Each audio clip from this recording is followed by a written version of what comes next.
the United States is on the brink of an internal economic war. What began as a policy to protect national industry has turned into a legal battle pitting major corporations against their own government. Costco, one of the giants of consumer retail, has just sued the administration of Donald Trump over the tariffs affecting thousands of imported products. And what is at stake is not just taxes but the very essence of the U.S. economic model. Costco's lawsuit marks a turning point. It is an open rebellion against the decisions of a government that, according to the company, is punishing those who sustain the real economy. Trump defends the tariffs as a tool to strengthen employment and recover industrial control, but what is evident in practice is the opposite. Higher prices, blocked supply chains, and consumers becoming increasingly indebted. Costco argues that the White House's imposed tariffs violate fair trade norms and have completely distorted the market. In simple terms, the company claims that the government is destroying the balance between competition and affordable prices. The extra costs paid by Costco today, passed directly on to consumers, are the result of a trade policy that has turned Americans themselves into victims of a poorly calculated economic war. For years, large retail chains adapted to global trade tensions.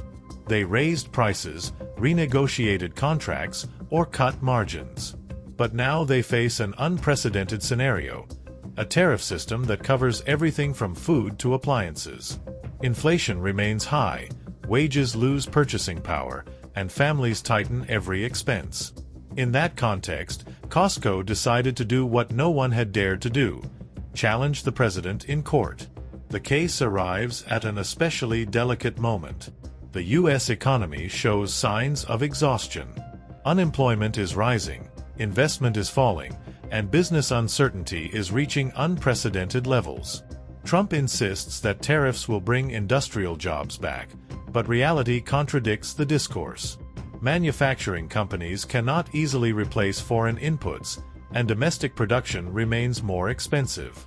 The result is a vicious cycle: less supply, higher costs, and ever-increasing prices. Major consumer corporations are beginning to lose patience. What began as a temporary measure has become a permanent system of disguised taxes. Privately, many executives acknowledge that Trump's protectionism is causing more harm than good. Costco has become the visible voice of that discontent, but behind it lies an entire ecosystem of companies that feel the government has turned its back on them. If judges rule in Costco's favor, dozens of companies will follow. That could unleash a wave of lawsuits and a historic financial blow to the state. But if the lawsuit fails, the message will be equally strong. The government can impose unlimited costs in the name of economic patriotism. In both scenarios, the balance between political power and economic power will be altered. Trump presents tariffs as an act of sovereignty. He says that with them, the United States frees itself from foreign dependence. But the reality is that the trade war has ended up hurting American consumers themselves. The prices of food, clothing, appliances, and technology rise every month. And while the government speaks of independence, millions of families discover that every purchase costs a little more. Costco understands this better than most. Its business model, based on low prices and bulk purchasing, cannot survive in an environment where import costs skyrocket. The company is not only defending its profitability, it is defending the purchasing power of millions of consumers. That is why its lawsuit goes beyond the legal sphere. It is a symbol of the discontent of a society that is beginning to feel that the America First economic policy no longer represents its interests. The conflict also reflects a profound shift in the relationship between major corporations and the White House.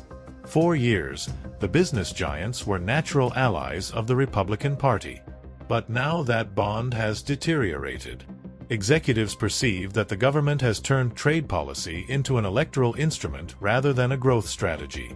Every new tariff generates uncertainty, every new announcement causes panic in the markets, and every new promise becomes a problem for those trying to plan long-term investments. Meanwhile, inflation refuses to ease. Wages fall short, and the most vulnerable families are hit hardest by the impact of tariffs. Political speeches promise to defend workers, But the result is a country where consumers pay more, companies sell less, and employment begins to deteriorate. What was once presented as a strategy to protect Americans now feels like an economic trap from which no one knows how to escape. In the courts, the battle centers on a technical question: whether the president has the authority to impose tariffs without congressional approval. But behind that legal debate lies a much bigger one: how far a government can intervene in the economy without destroying market confidence. That is the true threat looming over the United States: the loss of predictability, the fear among companies that with a single decree their entire business model could collapse. Costco is not alone in this concern. Entire sectors of the economy, from technology to agriculture, are suffering the consequences of protectionism. Exports fall, logistics costs rise, and international suppliers seek new destinations. What was supposed to strengthen American industry is, in reality, weakening its global position. The country that for decades led global free trade is now turning inward. And that isolation has a price. Every tariff imposed generates retaliation from trade partners. Every unilateral measure erodes confidence in the U.S. economy.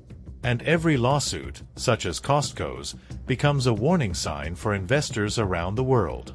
Inside the United States, discontent grows.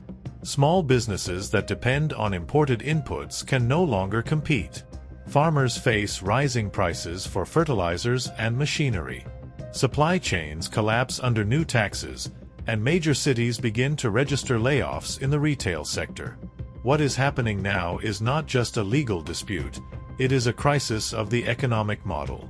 Trump defends his decisions as an act of economic patriotism. But the reality seen in the streets, supermarkets, and factories is very different. Workers fear losing their jobs, consumers cut spending, and companies face multimillion-dollar losses. More and more economists warn that this direction could lead to a recession. The Costco case is not an isolated event. It is the reflection of a system beginning to show cracks. If the retail giant wins in court, the domino effect could transform the economic landscape of the United States. If it loses, the message will be clear: political power stands above market rules. In either scenario, the country will not be the same.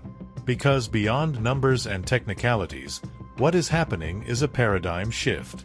The U.S. economy is no longer driven by market forces but by political decisions from a government that claims to protect the people while increasing the cost of daily life.